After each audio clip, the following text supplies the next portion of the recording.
İçində bir sevinç var. Bu sənin gördüyün qəmlərdən deyil. Qara günlük aşılamır, adama pozitivlik gətirir. Adam məclisdən çıxanda yaşamaq eşqi artır. Şəhadət də elə yaşamaq eşqidir də.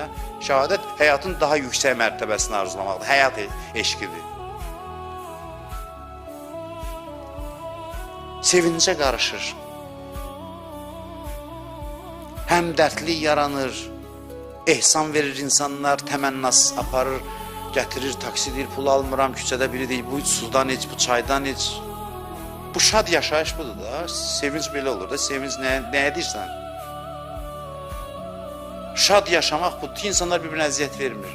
Biz niyə naşad oluruq, qəmli oluruq? Zülm elirlər bir-birinə insanlar, haqqını tapdalayırlar, şad yaşayış budur.